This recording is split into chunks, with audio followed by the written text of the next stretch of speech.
Welcome back, everybody, to another episode of Paradyme Podcast. We hope you're having a great week. Before we jump into today's episode, we're going to be talking about part 7 from Endurance. It's the final part. It's kind of the culmination of the whole entire story. And so we want to encourage you to subscribe to the channel, hit the little bell next to the subscription, like the video, drop a comment down in the comment section down below, and follow us on all our social media platforms. And all the information will be down in the description box below. Bread is of little use to the man who has betrayed his soul. Maybe you're the protagonist in your story, but like there's a million other people. So I'm going to jump into a little bit of a summary, and then we'll jump into some key takeaways and some questions for you guys. So part 7 begins with the men shaking hands because it seemed like the thing to do. Makes sense after surviving the journey they had and actually making a landing on the island of South Georgia. The men had hardly been on land when they learned that the surf was more violent than they desired. The waves were smashing the Caird against the rocks, and Shackleton knew that they had to remove the boat from the water. However, the crew was in no shape to do it. The crew formed a line, removing the contents of the boat in an effort to lighten her, but to no avail.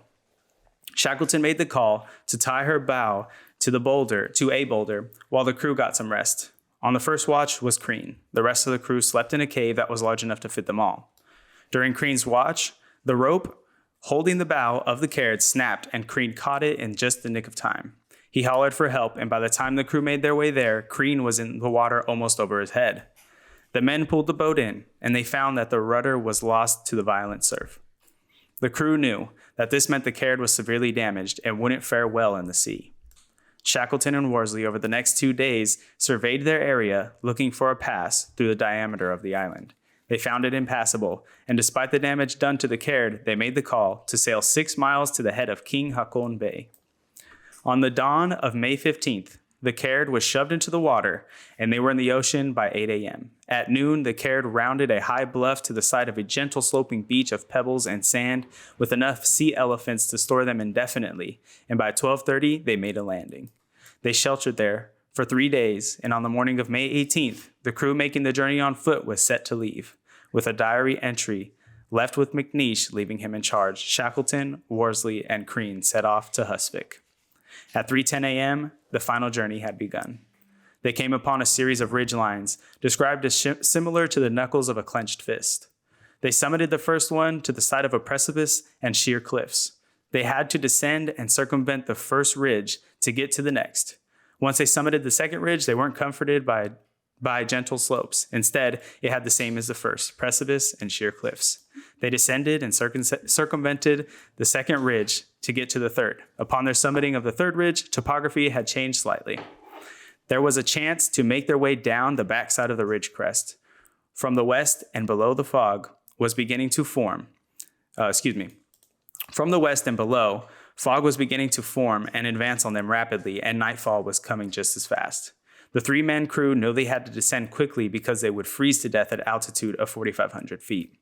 They began their descent by cutting steps with a makeshift axe at a slow pace, and Shackleton knew they wouldn't make it to safe elevation in time and made the call to slide. Reluctantly, Worsley and Crean formed a chain with Shackleton and slid down the steep slope. They screamed as they slid and came to a slower speed moments later as the topography began to level off. Once they stopped, the men had to laugh as someone who took a huge risk and pulled it off perfectly. They got up and continued walking into the night, following the moon's light. They continued and began to see the water again, but quickly learned they were encroaching on Fortuna Bay, which was west of their destination. They quickly retreated and proceeded east. At 6 a.m., Worsley and Crean began breakfast, and Shackleton went ahead to scout the land. He heard a noise that sounded like a whistle. It reminded him of the morning whistle waking up the whaling station from work, and he knew there were 2 whistles, one at 6:30 a.m. and another at 7 a.m.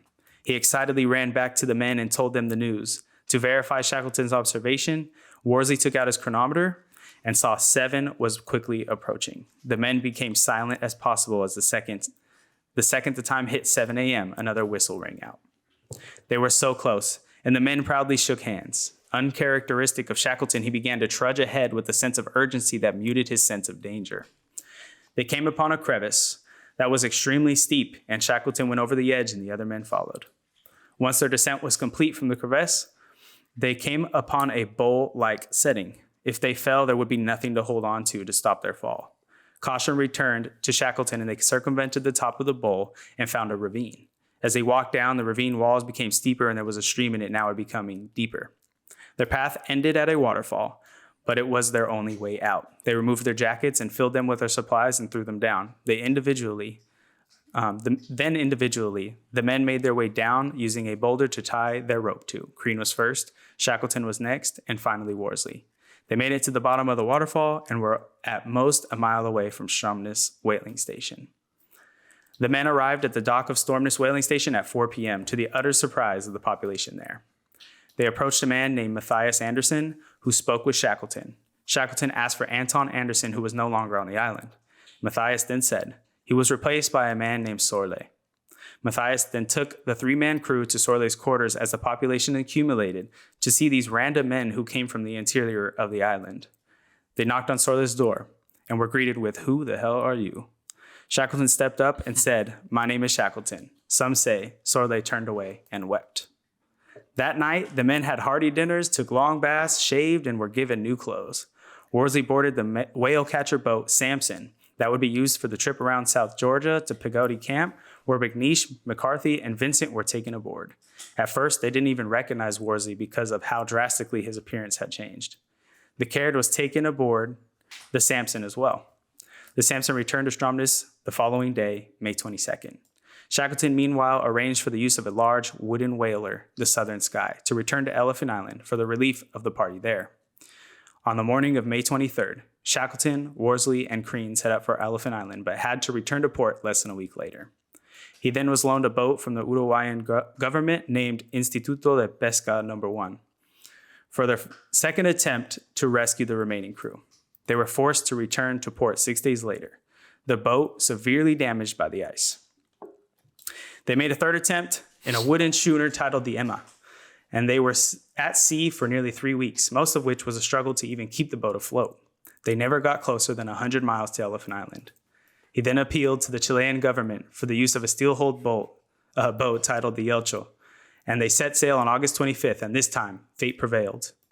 August 30th, at 1:10 p.m., they caught sight of the camp remaining on Elephant Island. The crew of Elephant Island, monotonously each day, would individually walk up to a bluff and look for the boats. Not out of hope, but out of habit.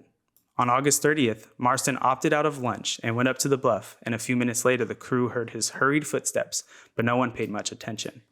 He put his head inside the shelter and spoke with Wild, and Wild casually said, "Hadn't we send up some smoke signals?" Orderlies writes in his journal, "Before there was even time for a reply, there was a rush of members tumbling over one another, all mixed up with mugs and hoosh, making a simultaneous dive for the door hole, which was immediately torn to shreds. Some put their boots on, others didn't bother. And sure enough, there was a small ship a mile offshore. Macklin hoisted Blackbro up onto his shoulders so even he could see and be a part of this moment. Excitement was permeated throughout the Elephant Island crew that you could hear them giggling. By 2:10 p.m. on August 30th, all men were aboard the Elcho and on their way back to Stromness whaling station." So that wraps up Endurance. Everybody was brought on board. Nobody had passed away. And they're all safe. They're back at Stromness whaling station. So I'm going to pivot us into some key takeaways and questions. So, hey, before we start, I just want to touch on one thing because your summary, it just doesn't show, I think, the magnitude of what they did. And I really just want to give go for it. If anyone's listening. Yeah, some addition. Prior to this, no one had ever traversed South Georgia via land because it was well known that it was impossible. Okay. Shackleton, with homemade cleats that they made from getting screws from the boat, so in a carpenter saw, and 3 dudes in some rope, they took no gear with them because he was like, "We need to do it all in one day or we'll die." Like that was literally his mindset. Yeah. Now, I think in 2010, since Shackleton, only 2 teams have traversed the island via land. Yeah. And they say they did it they did it leisurely and for exploration. So they were taking their time. They weren't worried about freezing because they had all the gear they needed. And they said in their journey, there's only 2 ways to traverse the island: a high ground and a low ground. The high ground is significantly easier. The low ground, the low trail is considered almost impossible. Shackleton and his men took the hardest route possible with fucking no gear. They've been out for 16 months, just had an impossible sea journey, and they go, we're gonna go do the impossible again. Yeah. So when they got to this whaling station, the people there were like, not only did you just go through the Drake Passage in like a rowboat, which is the hardest part of the sea in the world, you traversed an impossible island with fucking homemade cleats and a carpenter's saw. Who are you guys? Yeah. Ernest Shackleton, that dude. Like everyone was like, dude, what? You guys are insane. And they're the only people in the world because like they're very niche knowing of that like Arctic world. Yeah. Those people that were there were the only people that could fully like understand and fully understand the accomplishments of what they truly just did because they're familiar with the area, you know, sea and land. Yeah. So I just want the listeners to know like what they did was absolutely insane. Right. Next level, man. Yeah. I think it was kind of cool, like that they didn't, not that they shouldn't receive accolades or like trophies or like a medal or something, but the men knew that were on the whaling, that were at the whaling station, like, you guys are like superhumans. You guys are superheroes to us. You know what I mean? Like Shackleton and his men just wanted to get back to Elephant Island and save everybody. But everybody there was like, I just want to shake your hand. You know, I just want to, who are you guys? Like John said, like, who are you guys? Right. You know what I mean? Like it's nuts. Yeah, man, I think it was really wild. I was kind of, when I finished chapter 3, I was like, where's the ending? You know what I mean? Yeah. And then it kind of summed it up real fast in the epilogue, which is so interesting because Alfred Lansing wrote in such detail, part 1, part 2, all the way to part 6. We get to part 7. It's like he wrapped it up real Super quick. fast, yeah. And he had to do an epilogue to really complete the story, right? I mean, you had loose ends, you had to tie it up, but he did it in such a quick manner. It was uncharacteristic. Yeah. I thought. Also, him at the end of the epilogue, I like how he doubled back around and talked about how long it took for them to get the ship. And when in our previous episode, we were talking about why it took so long. Yeah. And then he didn't mention that until the very end of the epilogue. Right. And it was like, okay, cool. I do wish it would have went into a little bit more detail, but obviously, like, the book is about the endurance and what they endured and not like about their personal lives. The saving part. So it is, I appreciate the rapidness of completing the book, but at the same time, I would like to have some more information. Like, what did they do after? You know what I mean? Like, what was their lives like? Yeah. Oh, yeah. Anything from this part that stood out to you, Dave? Yeah. There's a part that I highlighted, and well, I guess we'll talk into it in a little bit later. You can bring it up if you want. Yeah, I'll bring it up. Basically, there's a part in the book where it's mentioned that through, you know, the journey that they did, even though they had failed their initial objective, they all left with something. Well, they all left with like the feeling that they had accomplished way more than they ever thought that they could. And I thought that was very interesting to me because I think it's just applicable to life. And sometimes there's things that we go through, we set out to do, then we end up failing at that thing, or we don't accomplish what we wanted to do. And sometimes we hit like rock bottom, you fall hard. And that on that note, you know, coming out of that or trying your best to do better for yourself in those situations, you can find out that you're capable of way more and sometimes even the impossible. And so that was my favorite part. That part's on page 342. I think it was a dope one. All right. I'm going to pivot us into some key takeaways and questions. All right. So it's an open question to anybody. So what do you guys think people should take away from this book? My biggest takeaway is the challenge of any obstacle in life. Don't look at experience as bad or good. Look at his experience as look at the distance, look how far you traveled, reflect upon your mishaps, your mistakes, the successes as well. Don't just take success for granted. Always do some sort of reflection. But obviously in this book, they couldn't really reflect that much when it's life or death. You know, and they got to move fast and they can't really think about too much. But in general, in our lives, we can move at a very fast pace. We can move like we hear that ticking time clock in our head, like what's the next move? What's the next move? What's the next strategy thing that we got to move forward with? Always reflect on your bad things. Always reflect on the good things. Don't take things as final or failure. Take your losses and move with a more calloused mind. You know what I mean? Move like you're a little bit more tougher now because you failed, and you know what to avoid and what to kind of move closer to. Okay. So I think that's the biggest takeaway. Obviously, it's a very general, vague, I guess, idea, but that's one big thing that I took from this book is don't look at how bad things are. Okay. Learn from what you're going through and then keep moving in the direction you need to go to. So is there one instance in the book that really set that for you? Definitely when they were traveling on the rowboat, Shackleton and that 6-man crew. Yeah, the 6-man crew headed like that part was pretty nuts to me. After already traveling so far and not knowing how long this destination, how long it's going to take them to get to island, it's sort of like impeccable how much grit and determination they had. Just those 6 men, and they had other men on the island that were still trapped and stranded. Obviously, it would have been more nice to be on the island, but all the men were just like, we're done. We need to get out of this. Yeah.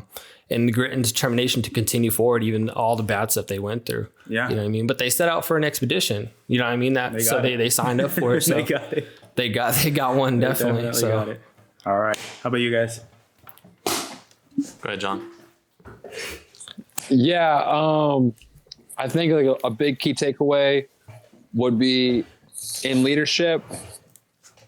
Throughout the whole entire book, Shackleton was very clear with his communication. Like even with the hard news, he was very pragmatic. He was like, hey, look, this is a situation. I'm going to do X.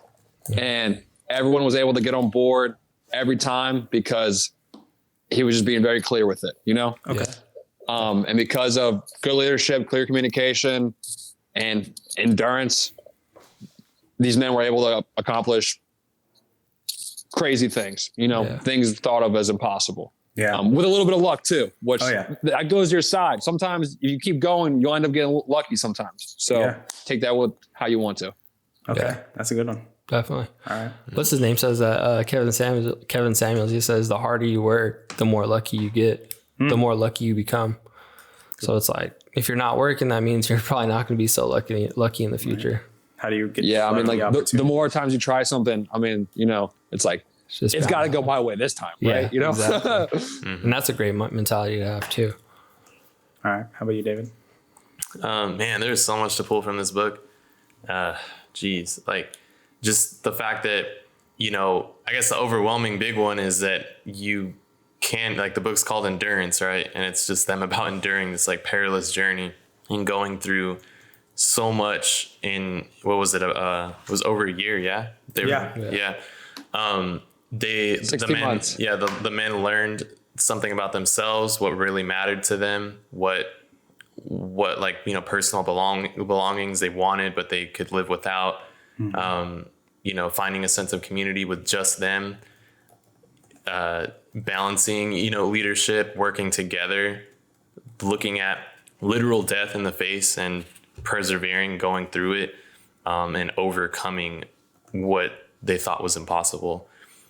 So man, I don't know. There's a lot to take away from this book, but I would just say keeping well under pressure and working hard and enduring straight up. Yeah. Like the impossible, because this shouldn't, like, man, it's like John said, until you read this book, you won't really understand like maybe the full detail of what they're going through and how, that everybody when they got back to the island, that those guys were like, how did they even do this? How did Shackleton lead them and get to eventually save everybody and lead them all to safety? It's like, it's mind blowing. And we're looking at the whole world for real thought they were dead.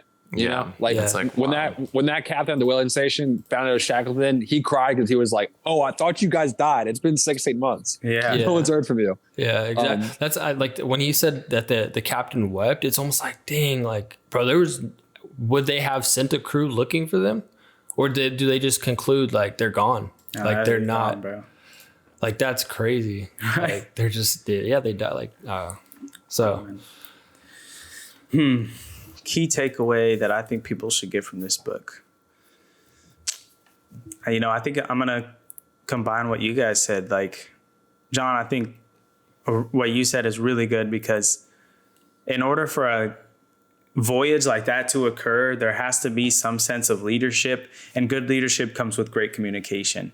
And Shackleton, while he had people's signatures on contracts, people, you know, while signing something is one thing, but when you're in negative degree weather, snow, ice pack, you have nothing to do.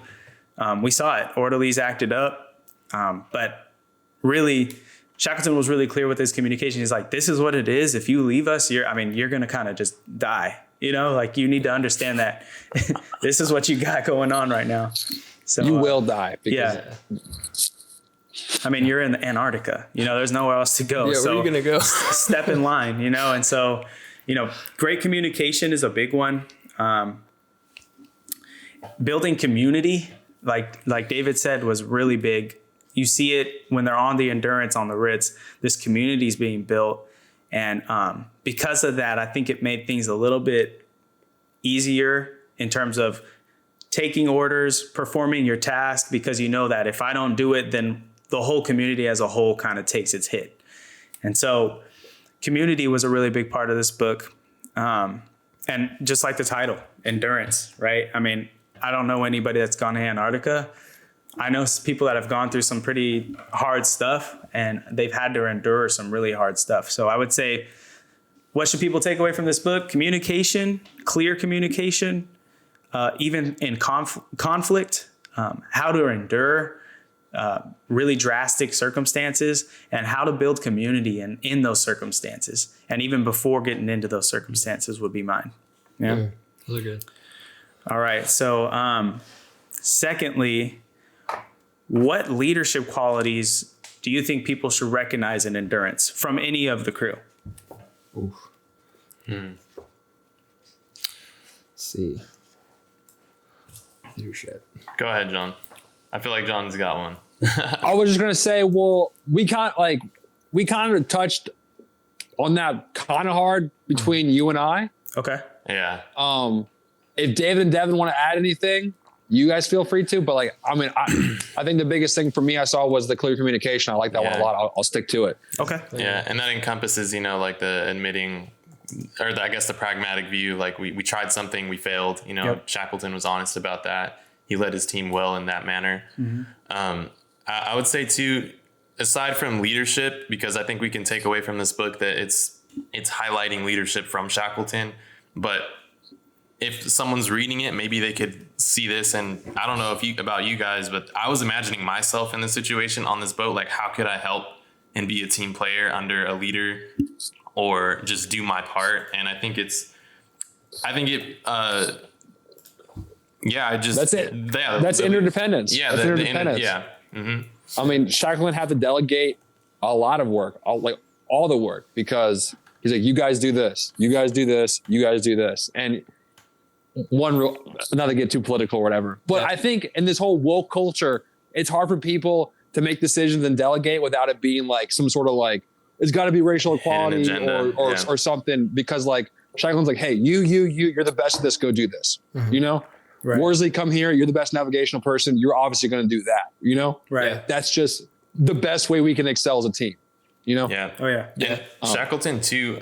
The whole time, you know, he was very about his team, and he was thinking about all of the men there as if like they're an extension of himself, and he kept his word. You know, with all of his men, like that one. I can't remember his name, but he was like, "You're going to be the first one to set foot on the island." And he imagine being on the water for that long, and you're like, no, I made a promise to you. You're going to be the first one. I thought that was very honorable, and kept his word, because there would be people who be like, fuck that, there's land, I'm jumping on that bitch. You know, I mean, you can get on if you want, but no, like he's just a very honorable person. Yeah, I would say my biggest, for at least leadership qualities or character is maybe the decision making, like John touched on it a little bit, but just the mentality of decision making.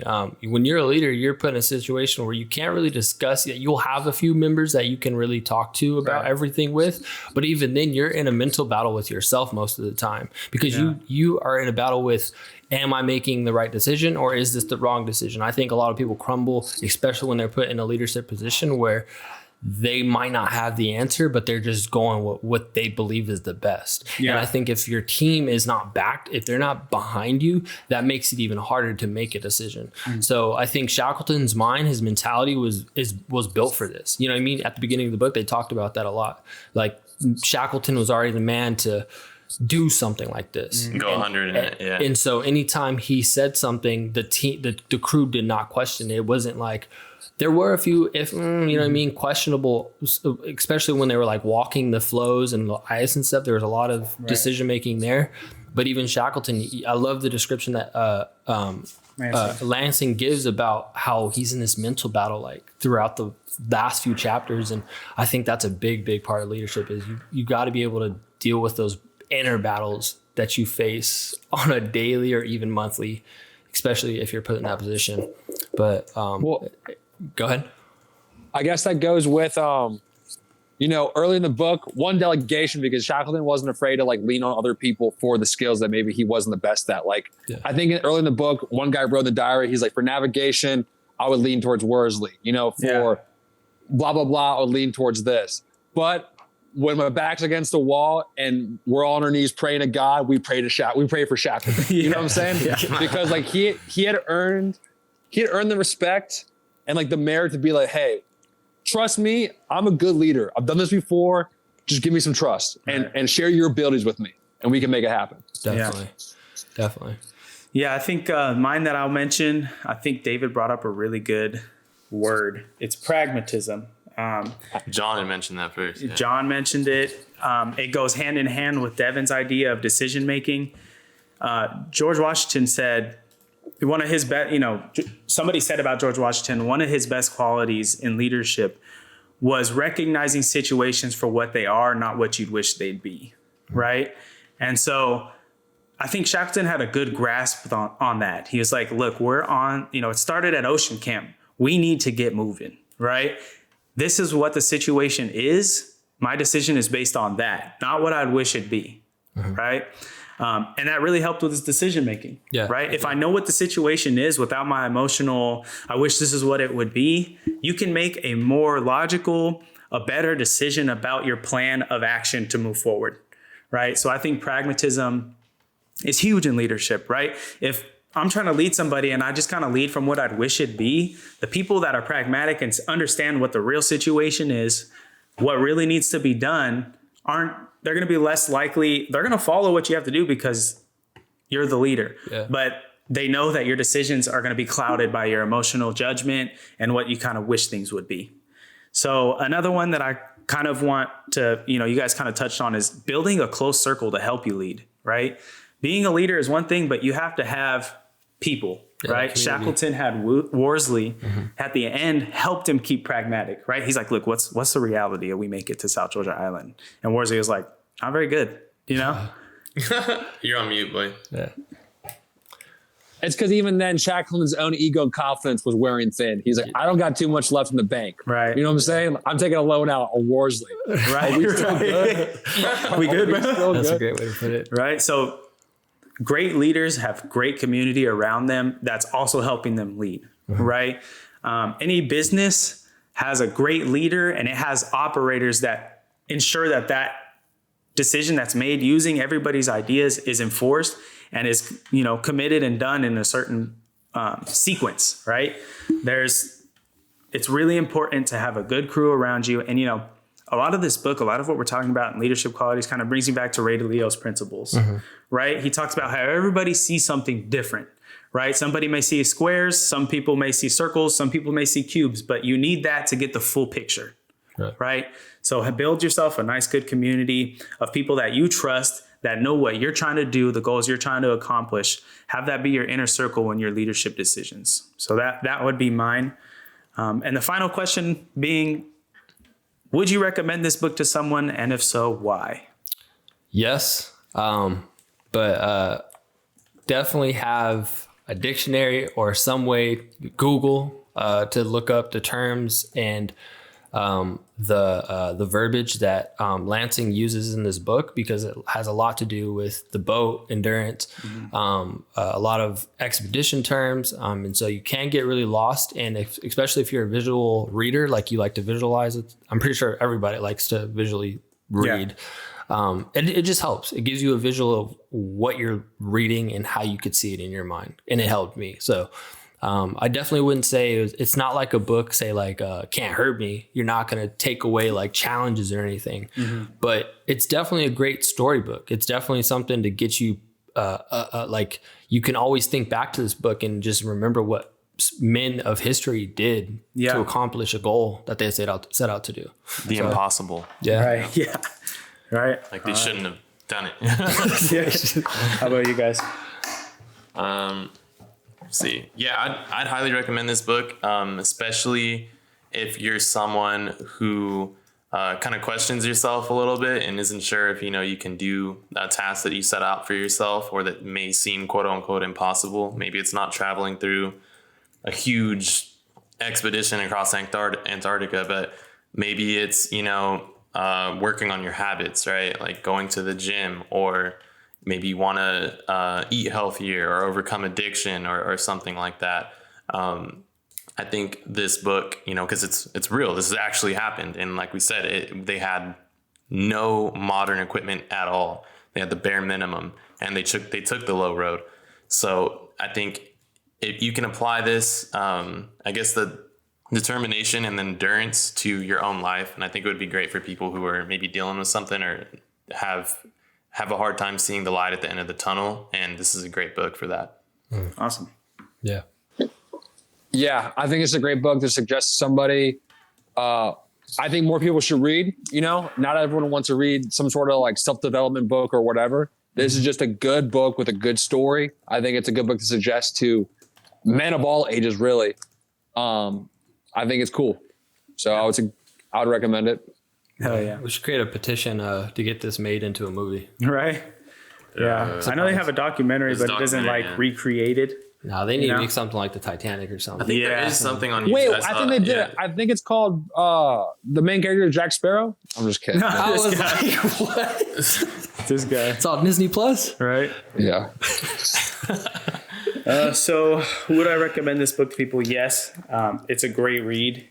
If you, like John said, like casual reading, you don't want to sit there and break down each paragraph. Like the Bible or some self-help book, I think it makes a great book for casual reading, because at the end of the night when I read scientific literature all day, it was kind of cool to just open a book and read a story and just get kind of immersed and end up in Antarctica with Ernest Shackleton and his crew. It was like, it was a great casual read. You can extract things like leadership qualities, but it's really just you're seeing a movie in your head. Right. So, like Devin said, pick up a maritime dictionary so you know what the terms are, bow, stern, all that.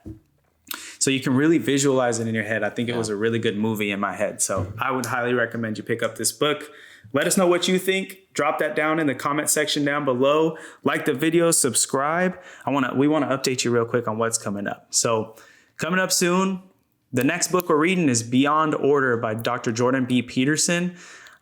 This is the flip side of 12 Rules for Life, right? This is 12 more rules on the flip side. The other book was An Antidote to Chaos. This one is for people that are typically more in order. I can see that for myself, right? I have a schedule that I abide by. I have my life ordered. There can be detrimental effects of being too much in order. So that's what we're going to get into next.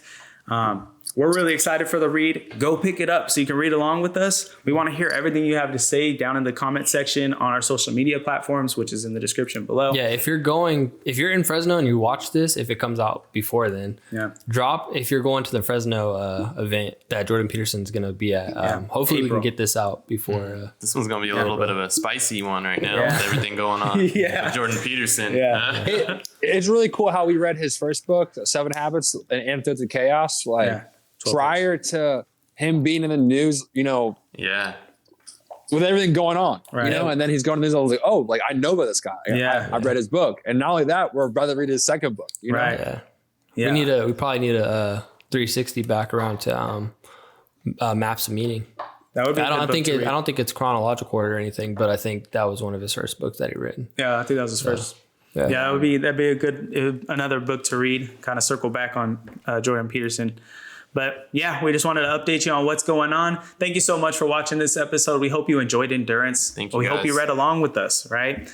So one more time, I'm going to remind you, subscribe to the channel, hit the little bell, like the video, Get this drop book. a comment down below. Follow us on all our social media platforms. All the information will be down in the description below. You hit that little triangle, right? It points down. It opens it up. So before we take off, we will remind you, what you do today equals who you are tomorrow. Now equals tomorrow. Peace.